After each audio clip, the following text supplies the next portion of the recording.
I watched from across the gala ballroom as my sister Victoria clutched the Hermes Birkin, my Birkin, the one she'd borrowed 3 years ago in my previous life. And I couldn't help the smile that curved my lips.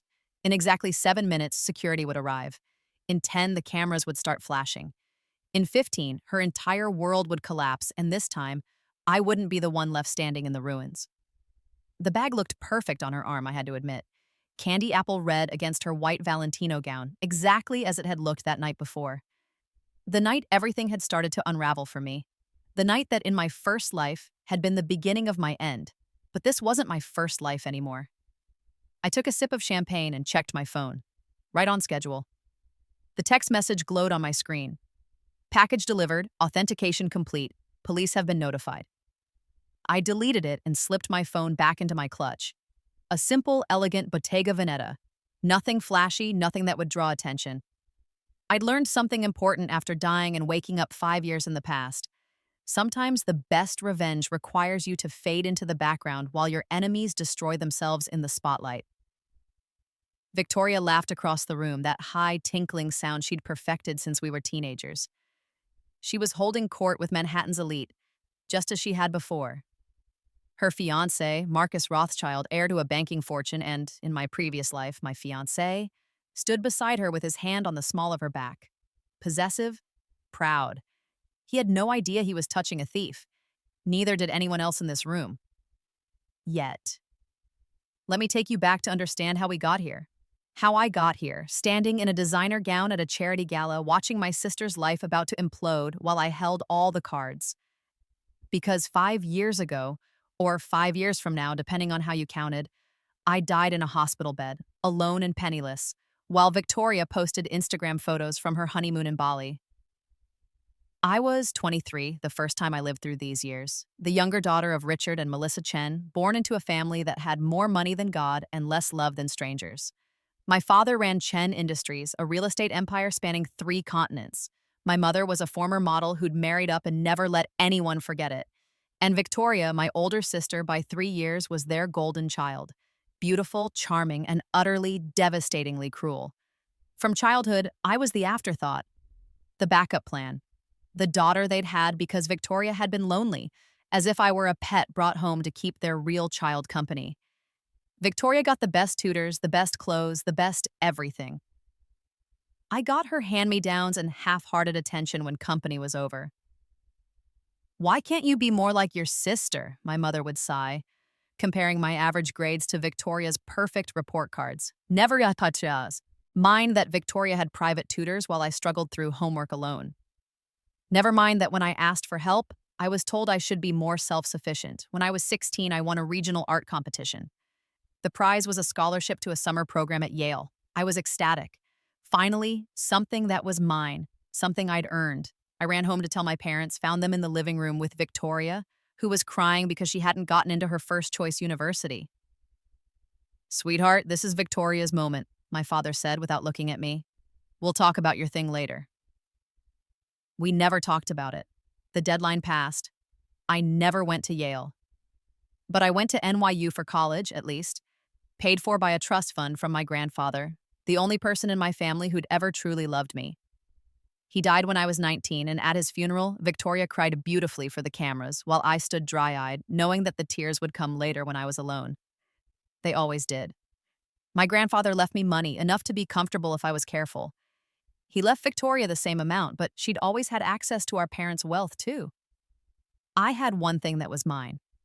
One thing that made me feel secure. Victoria couldn't stand it. It started small. "Can I borrow your Chanel?" she'd ask sweetly. "Just for one night?" It would come back with stains or scratches. "Oh, I'm so sorry. I'll replace it." She never did. Then it escalated. Money would go missing from my apartment when she visited. Small amounts at first, $20, $50, then larger sums. I had no proof, but I knew. When I changed my locks, she cried to our parents about how I didn't trust her. They called me paranoid, cruel, ungrateful for a sister who just wanted to be close to me. The worst part, I believed them. I thought maybe I was crazy. Maybe I was the problem. Then came Marcus. I met him at a gallery opening when I was 24. He was sophisticated, cultured, interested in my art. I'd been painting, trying to make something of myself outside my family's shadow. We dated for 6 months before I brought him home to meet my family. It was the biggest mistake of my life. Victoria took one look at him and decided he should be hers. She flirted relentlessly. She showed up at his office by coincidence. She called him for advice about business matters that always required in-person meetings. And Marcus, flattered by the attention of Manhattan's most eligible bachelorette, began pulling away from me. "You're being paranoid again," he said when I confronted him. "Victoria's just friendly. Why do you always think the worst of people?" Why? Because I'd lived it. But I couldn't say that. I had no proof, just a sick feeling in my stomach that history was repeating itself. 3 months later, Marcus broke up with me. 2 months after that, he and Victoria announced their engagement. My mother cried with joy. My father threw them an engagement party that cost more than my entire year's rent. And me, I was expected to smile and be happy for them. "You understand, don't you?" Victoria asked me the night before the engagement party, her voice dripping with false sympathy. "Marcus and I just have more in common. You know, the same social circles, the same expectations. You were always going to hold him back." I should have walked away then, cut them all off and never looked back. But I didn't, because part of me still hoped they'd see me, really see me. Part of me still craved their love. That hope died the night of the gala, the same gala I was attending now 5 years earlier with the gift of hindsight and a heart hardened by death. In my previous life, Victoria had asked to borrow my Hermes Birkin for the event.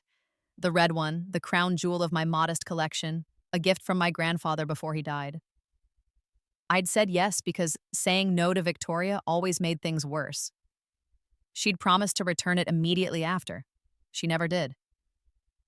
"I don't have it," she'd said when I asked for it back a week later. "I must have left it in Marcus's car. I'll get it back to you soon." Weeks passed, then months. The bag was gone, and with it, the last physical reminder I had of my grandfather. When I pressed the issue, Victoria threw a fit, crying to our parents that I was harassing her during her wedding planning. My mother called me selfish. My father suggested I let it go because it's just a bag. Just a bag, just my inheritance. Just my memories. The wedding came and went. I wasn't invited to be a bridesmaid. Victoria said it would be too awkward given my history with Marcus. I attended as a guest and left halfway through, unable to watch the man I'd loved kiss my sister while wearing the expression that used to be reserved for me. After that, things got worse. Much worse. My parents began cutting me off financially, bit by bit. The trust fund my grandfather left me should have been sufficient, but someone had been making withdrawals, large ones, unauthorized ones. When I investigated, I found Victoria's signature on documents I'd never signed, transfer authorizations I'd never approved. She'd been forging my signature. For years. By the time I discovered the theft, most of my inheritance was gone. I hired a lawyer, but my parents closed ranks around Victoria. They claimed I'd given her permission. They provided fake emails, fake documents, a paper trail that painted me as the crazy sister making accusations against the daughter they actually loved. "We're very disappointed in you," my father said when I confronted them with evidence. "Victoria would never do this. You need help, professional help." I couldn't afford professional help. I couldn't afford anything. The lawyer bills had taken what little I had left. I moved into a studio apartment in Queens, working 3 jobs just to make rent. My art, my passion, became a luxury I couldn't afford. I sold my remaining designer bags, my jewelry, everything my grandfather had given me. Everything except memories. And even those were tainted now. Victoria, meanwhile, lived in a penthouse with Marcus. She wore my clothes, carried my bags, including that red Birkin, flaunting it on social media like a trophy. She'd stolen my money, my fiancé, my life, and everyone applauded her for it. I became invisible, erased. When I showed up to Christmas dinner, the first one I'd been invited to in 2 years, I overheard my mother telling Victoria, "I wish we'd only had one child. You're all we ever needed." That was the night I took the bottle of pills. I didn't plan it. I came home to my freezing studio apartment, looked around at the empty walls and emptier life, and thought, Why am I fighting? For what? For people who don't love me? For a future that holds nothing but more pain? The pills were there. I took them. I woke up in the hospital 3 days later. My landlord had found me when I missed rent payment. But my family? They didn't visit, not once. Victoria posted about her anniversary trip to Paris. My parents attended a charity gala, and I lay in that hospital bed, alone, realizing I'd failed even at dying. The medical bills destroyed me. I couldn't work, couldn't pay rent. I was evicted. I lived in a shelter for 3 months before my health deteriorated enough that I was hospitalized again. Malnutrition, the doctor said, depression, giving up. I died on a Tuesday afternoon in March, 28 years old, alone with nothing and no one. My last thought was a bitter wish. If I could do it all over again, I would burn their entire world down. And then I woke up. I opened my eyes in my old bedroom in my parents' penthouse, sunlight streaming through curtains I recognized, wearing pajamas I'd donated years ago. My phone said it was August 15th, 5 years earlier. I was 23 again. Marcus and I had been dating for 3 months. Victoria was still single. Nothing had been stolen yet. Nothing had been destroyed. I had a second chance. The first few days were disorienting. I'd catch myself reaching for things that didn't exist yet, referencing conversations that hadn't happened, but the fog cleared quickly, replaced by something cold and sharp, clarity. I knew exactly what Victoria would do. Every move she'd make, every lie she'd tell. I knew how Marcus would betray me, how my parents would choose her over me, how everyone would believe her innocent face over my desperate truth. But this time, I had something I didn't have before. Knowledge. And rage. And absolutely nothing left to lose. My first move was subtle. When Victoria asked to borrow my Chanel bag for a date, I said yes, but not before taking detailed photographs of its pristine condition and installing a nearly invisible tracking tag inside. When it came back damaged, I didn't confront her. I documented it, photographed it, filed the images away. I did this for months. Every borrowed item tracked, photographed, cataloged. Every instance of theft recorded. I kept a detailed journal, backed up in 3 separate cloud accounts, documenting every manipulation, every lie, every gaslighted conversation. I also made copies of everything financial, every bank statement, every trust document, every piece of paper with my signature. I opened new accounts Victoria didn't know about and began quietly transferring money to them. Not all of it, just enough that when she inevitably forged my signature, there would still be something left, something she couldn't touch. With Marcus, I played my part perfectly. The loving girlfriend, but not too invested. Friendly enough, but distant enough that when Victoria made her move, it looked like natural relationship deterioration rather than theft. I knew he'd choose her. Men like Marcus always chose the shinier option. But this time, when he left me for her, I had all our communications saved. Every text where he'd told me he loved me while flirting with her. Every email that proved he'd been emotionally cheating for months. I didn't plan to use any of it for a lawsuit. No, I had something better in mind. The night Marcus proposed to Victoria, 6 months after our breakup, exactly as before, I was ready. I'd been using those 6 months well, reaching out to people I'd forgotten about in my first life. People who could help me. People who'd been waiting for the right moment to take down my family. You see, my father's business empire wasn't as clean as it appeared. There were deals made under the table, properties acquired through questionable means, investors defrauded. I'd heard whispers about it in my first life, but had been too destroyed to investigate. This time, I made it my mission to learn everything. I hired a private investigator, paid for, with money from my hidden accounts. I made friends with a journalist who'd been investigating Chen Industries for years but could never get enough evidence. I became friendly with my father's disgruntled former business partners, the ones he'd cheated and discarded. And I waited. Victoria's wedding was scheduled for June, 10 months away. That gave me 10 months to build my case, to gather my evidence, to position every piece on the board exactly where I needed it. But the bag, that red Hermes Birkin, that was personal. 3 months before the wedding, exactly as she had before, Victoria asked to borrow it for a gala, the same gala I was attending tonight in this new timeline. The same gala where, in my previous life, the bag had disappeared forever. This time, I said yes with a smile. But I'd made some modifications first. "Excuse me, Miss Chen?" The security guard's voice cut through the gala's ambient noise like a knife. The conversations around Victoria faltered, heads turning. I watched from across the room as she arranged her face into an expression of polite confusion. "Yes?" she said, her voice carrying that practiced tone of someone used to being approached by admirers. "Miss Victoria Chen?" the guard confirmed. "Yes, that's me. Is there a problem?" Two more security guards appeared, flanking her.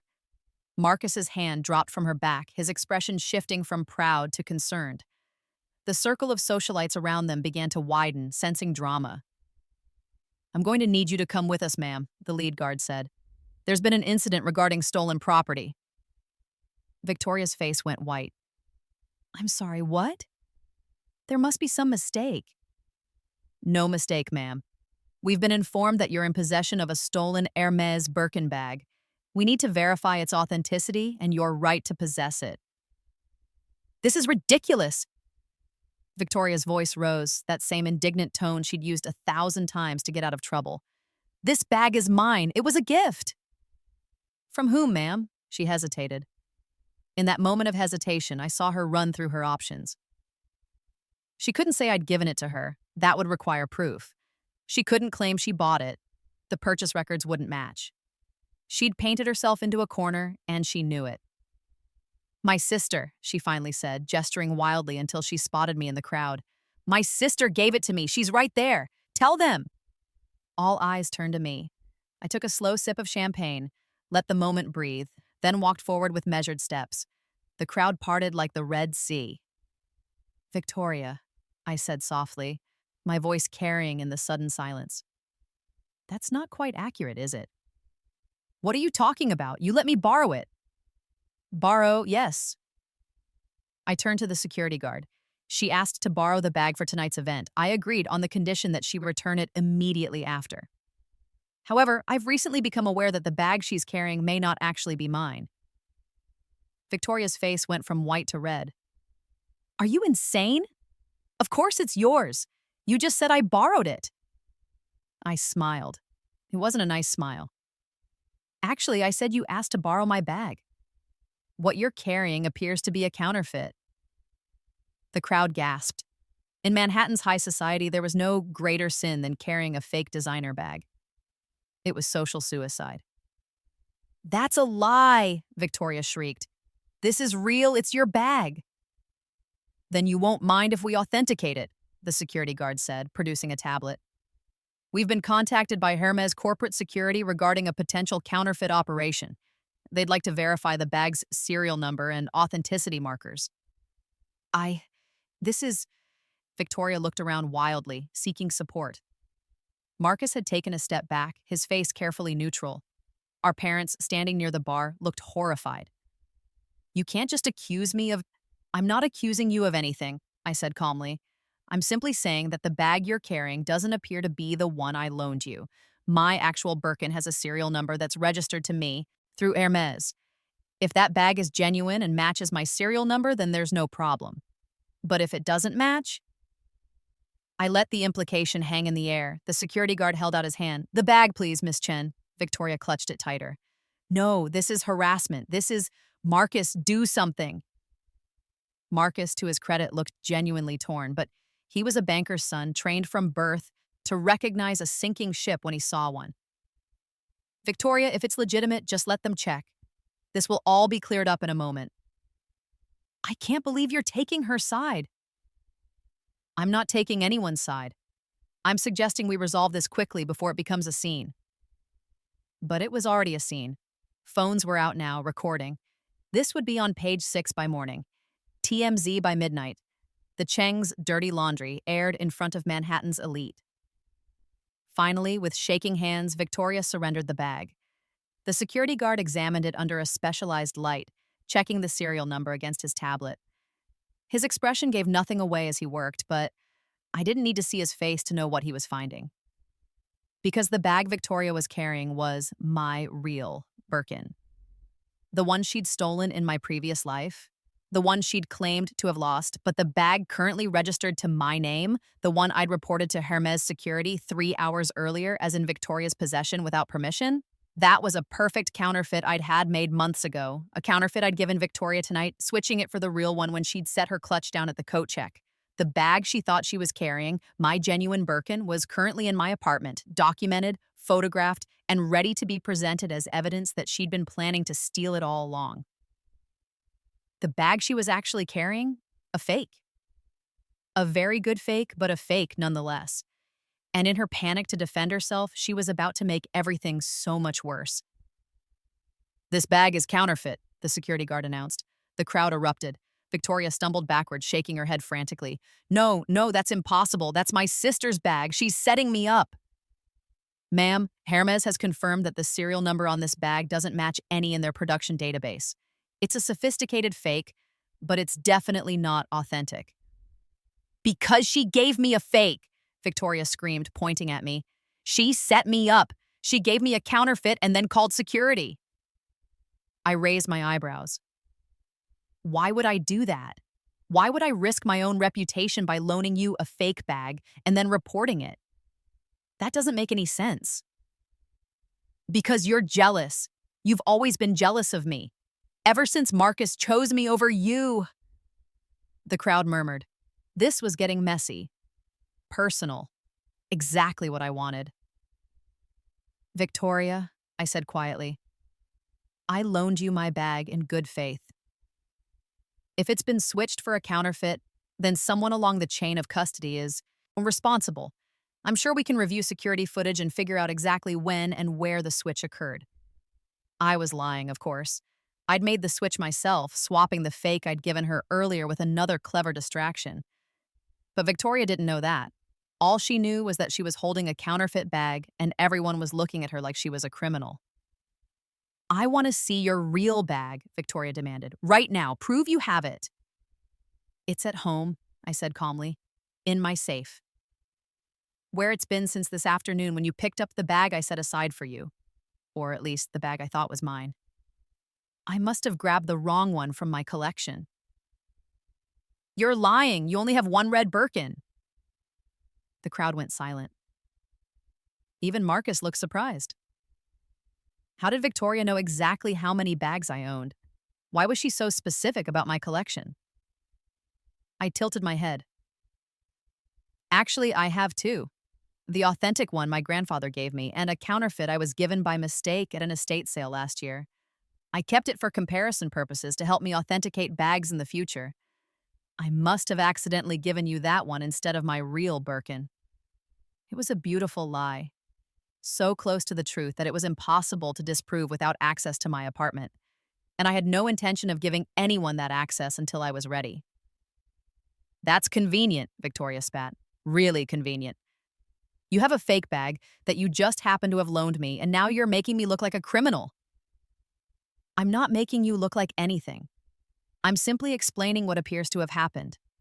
An honest mistake that we can clear up very quickly if you'd like to return this bag and collect the authentic one from my apartment tomorrow." "I don't want your bag. I don't want anything from you." "Then we're done here," I said with a smile. "Security, thank you for your diligence. I apologize for any confusion. This appears to be a simple mix-up in my collection. I'll be more careful in the future." The security guard looked uncertain. He'd been called for a potential theft, but now it was being framed as an honest mistake between sisters. He couldn't exactly arrest anyone without more evidence. "Miss Chen," he said to Victoria, "we'll need to file a report about the counterfeit bag. Hermes takes these matters very seriously. Even if you didn't know it was fake when you received it, we need to document the chain of custody."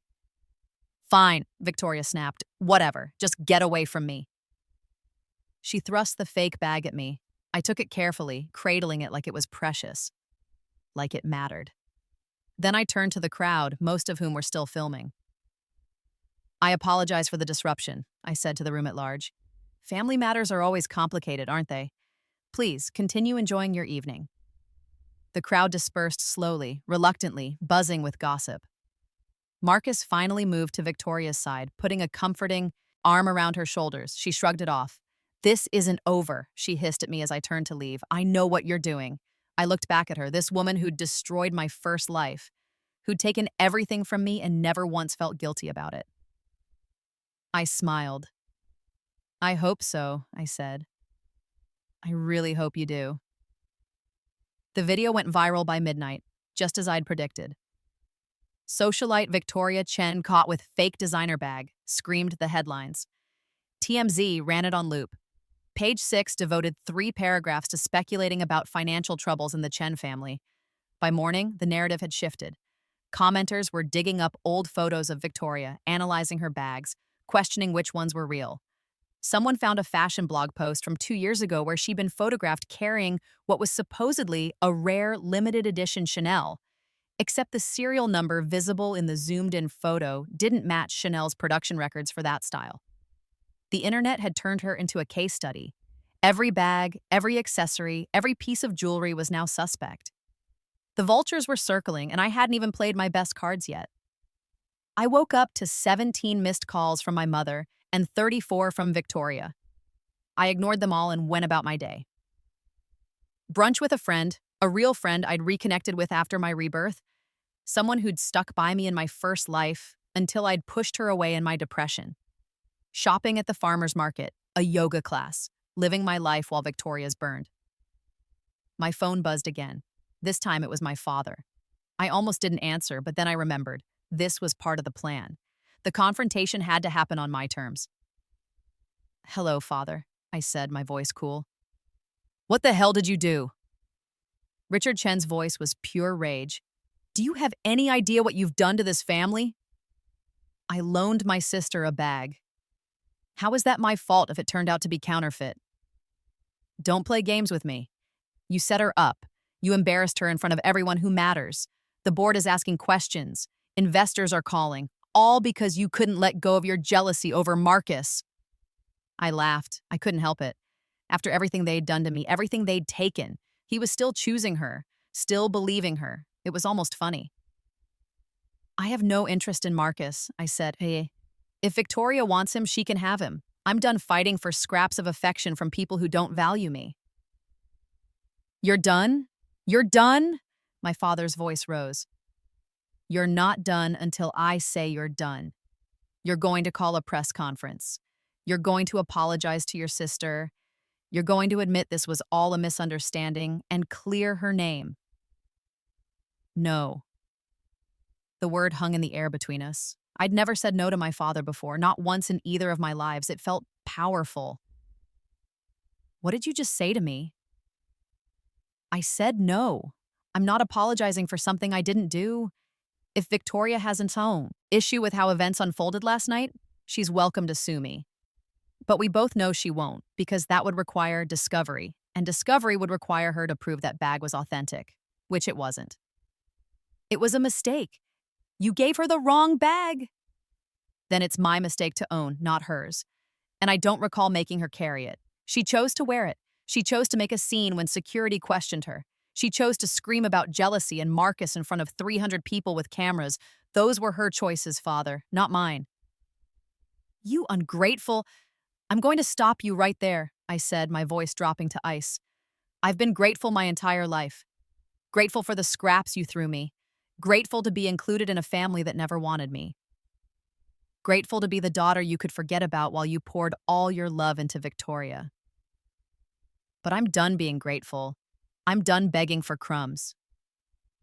You want Victoria's reputation restored? Do it yourself, but leave me out of it." I hung up. My hands were shaking. My heart was pounding. But God, it felt good. 3 hours later, Victoria showed up at my apartment. I'd been expecting her. I'd actually been surprised it took her this long. I opened the door to find her standing there in yesterday's dress. Mascara smudged, hair disheveled. She looked terrible. I loved it. "Let me in," she demanded. "No." "Let me in right now, or I swear to God—" "You'll what?" I asked pleasantly. "Make another scene? Call the police? Tell them what exactly? That I won't let you into my apartment?" "That's not a crime, Victoria." "You bitch!" Her voice cracked. "You planned this. All of it. The bag, the security, the video. You set me up." "I loaned you a bag," I repeated. "Everything else was your own doing." "I want my bag back." "Your bag? I don't have anything that belongs to you." "My red Birkin, the one you've been holding on to?" The one you claim is yours but was really grandfather's and should have been split between us. Ah, there it was. The truth slipping out. She thought she had a right to my inheritance because she was the favorite, because everything that was mine should naturally be hers too. The bag our grandfather gave me, I corrected, is in my possession and will remain there. If you'd like to contest his will, you're welcome to try. But we both know grandfather left his things to me specifically, with instructions that Victoria was not to benefit from his estate. I wonder why he felt that way. Her face twisted. He was senile. Everyone knew it. He didn't know what he was doing. He was sharp as a tack until the day he died, and you know it. He just knew you for what you were. A greedy, selfish parasite who wanted his money but couldn't be bothered to visit him in the hospital. Take that back. No, I smiled. You know what, Victoria? For 23 years, I've taken it back. I've swallowed my words, my feelings, my truth, because keeping the peace was more important than my dignity. But I'm done with that. I'm done with you. So here's what's going to happen. You're going to leave my apartment. You're going to go back to your life. And you're going to stay the hell away from me, my things, and anything else that doesn't belong to you. Or what? Or I'll stop being nice. She laughed, high and sharp. Nice? You call what you did last night nice? Oh, Victoria. I leaned against my doorframe, casual, relaxed. Last night was merciful. Last night was me giving you a warning shot.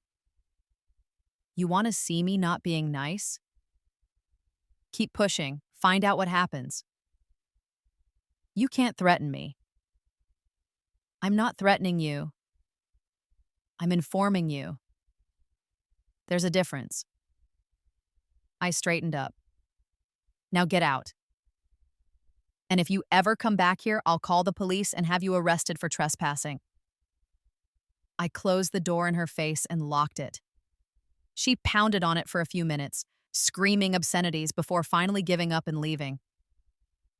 I watched her storm off through my peephole, then went back to my living room and made myself tea. Round 1, complete. But I was just getting started. The next phase of my plan required patience.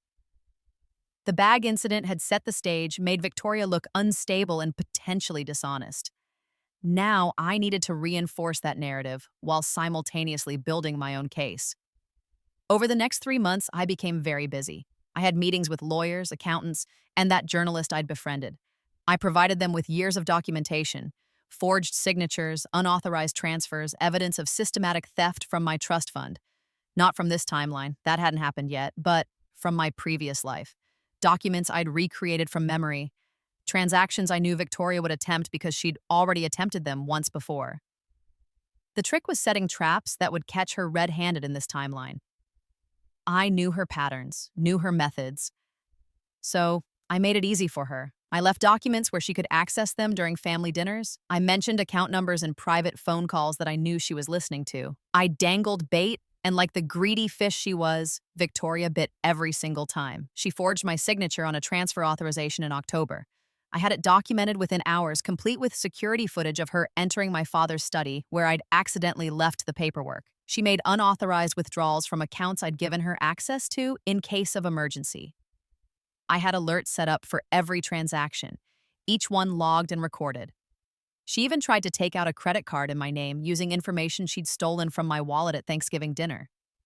I let the application go through, then immediately reported identity theft, providing the credit card company with timeline evidence that proved I couldn't have made the application myself.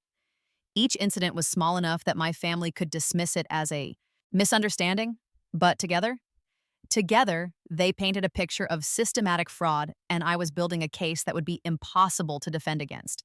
Meanwhile, I played the perfect daughter. I attended family dinners. I smiled at Victoria. I congratulated her on her wedding planning. I gave my parents no reason to think I was anything but resigned to my position as the forgotten second child. The only person who seemed to suspect something was Marcus. He cornered me at a holiday party in December, 4 months after the bag incident. Victoria was across the room, holding court, her reputation slowly recovering from the counterfeit scandal. But there was a wariness in people's eyes now when they looked at her. A question, a doubt.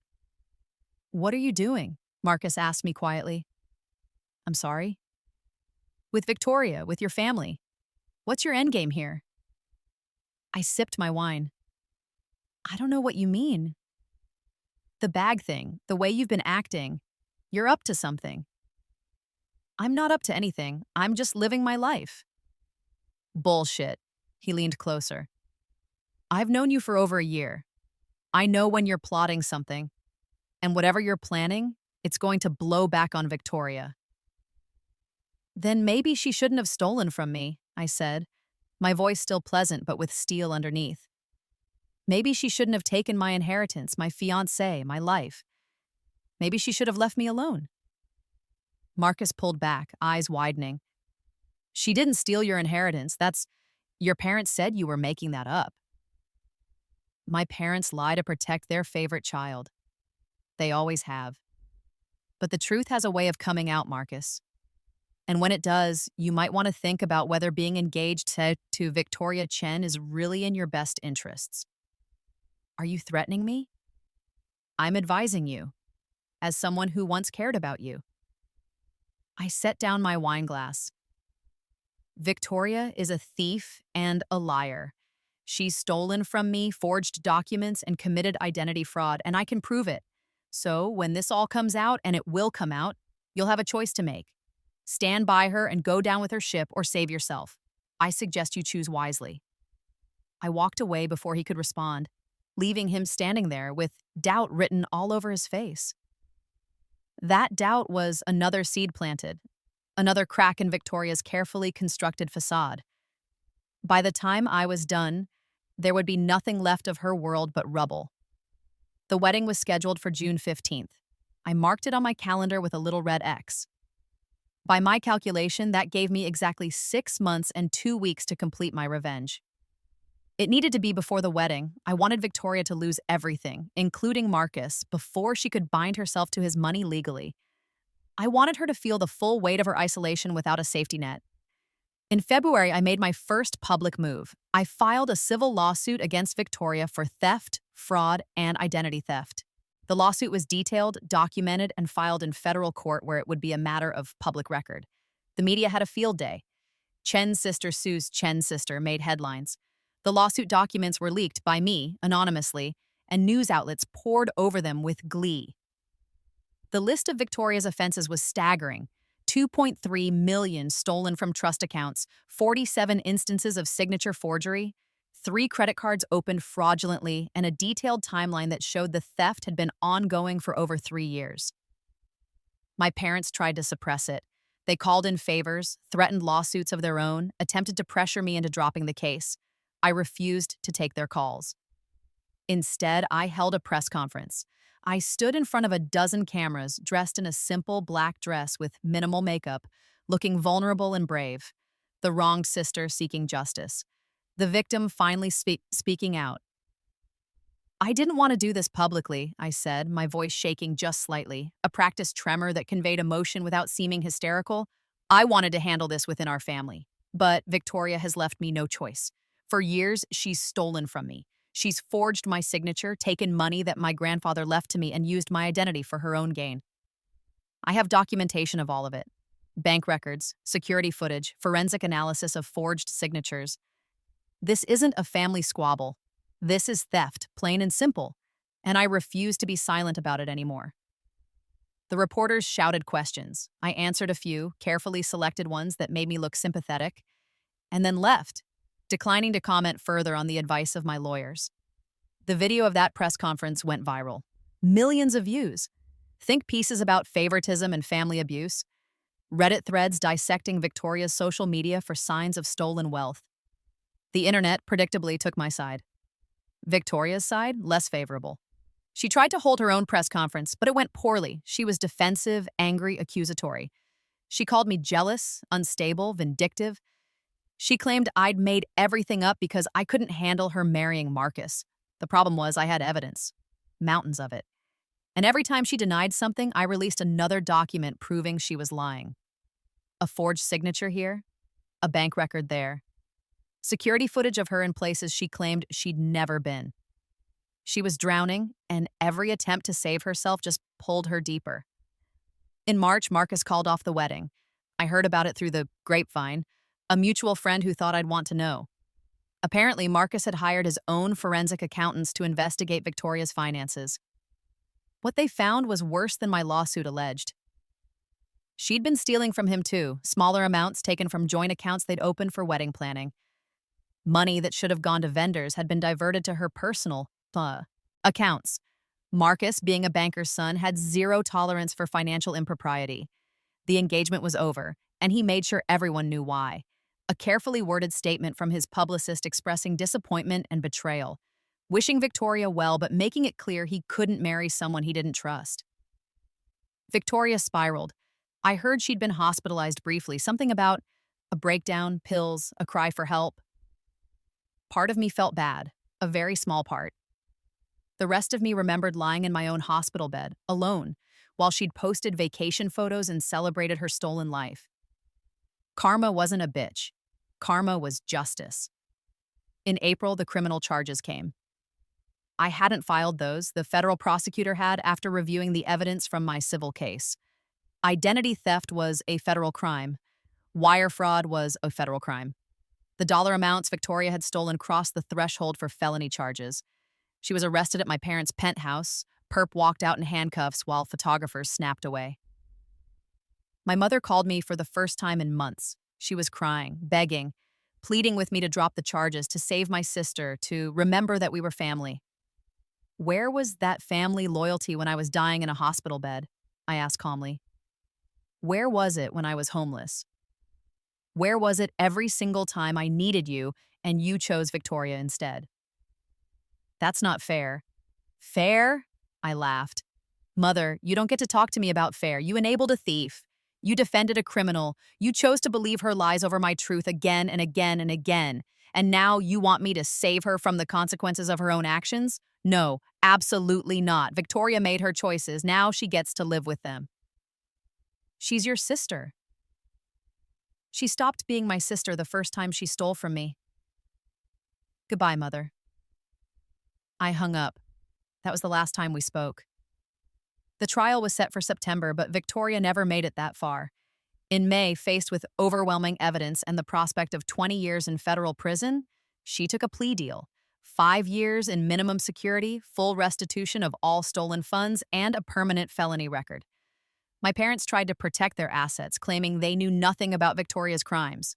But my journalist friend, the one I'd been feeding information to for months, published an expose showing that my father's company had been built partially on money Victoria had stolen from me and laundered through shell companies. The board forced him to resign. The SEC opened an investigation. Chen Industries collapsed within weeks.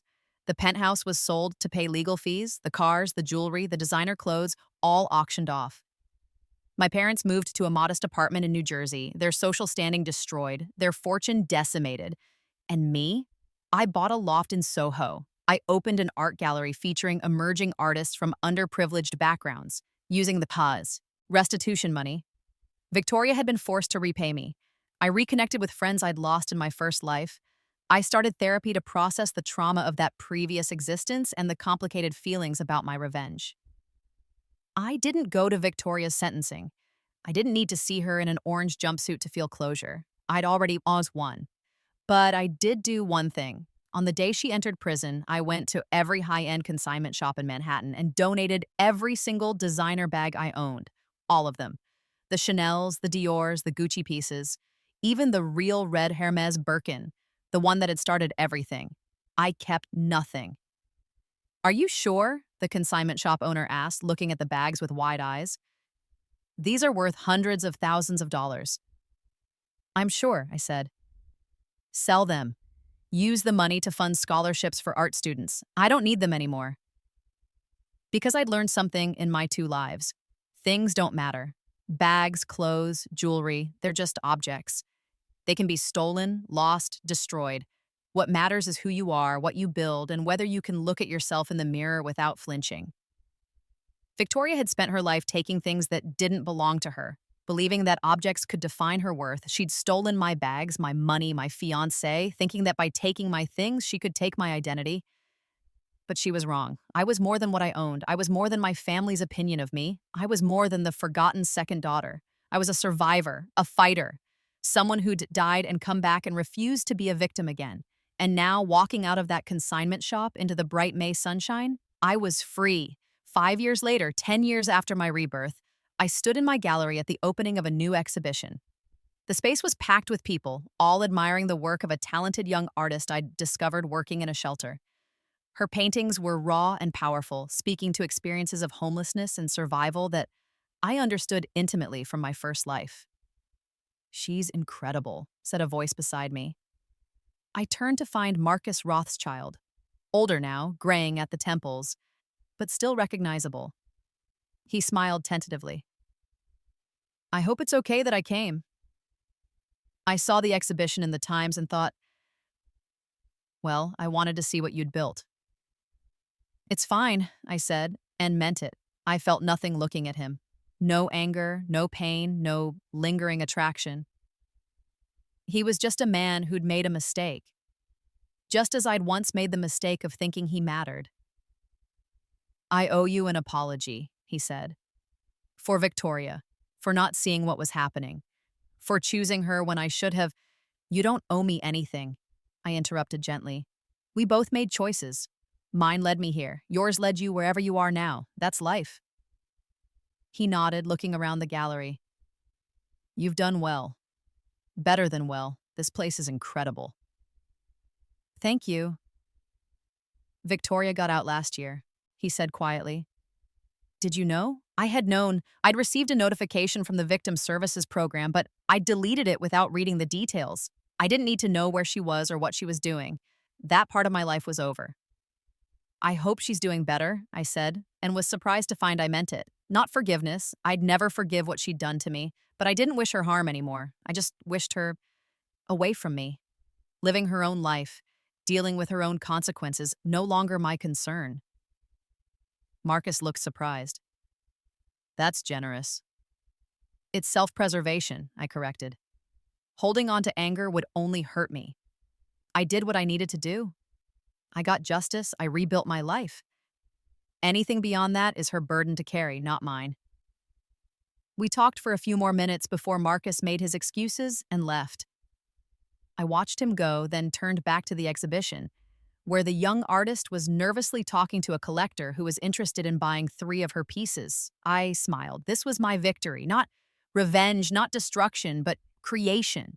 Building something meaningful from the ashes of my old life. Helping others who'd been where I was, overlooked, underestimated, dismissed. My phone buzzed. A text from my friend Melissa, the one who'd stuck by me, the one I'd reconnected with after my rebirth. "Dinner tonight? New Thai place in the West Village?" I typed back, "Absolutely, 7 p.m. "Perfect. See you there." I pocketed my phone and took a glass of champagne from a passing waiter. Across the gallery, people laughed and talked, admiring art, making connections, living their lives. The world kept turning, indifferent to past dramas and old hurts. And I was okay with that, because I'd learned the most important lesson of my 2 lives. The best revenge wasn't destruction. It was building a life so full, so rich, so meaningful that you forgot why you wanted revenge in the first place. Victoria had borrowed my designer bag. After rebirth, I'd donated every bag I owned, and in doing so, I'd finally set myself free. The end.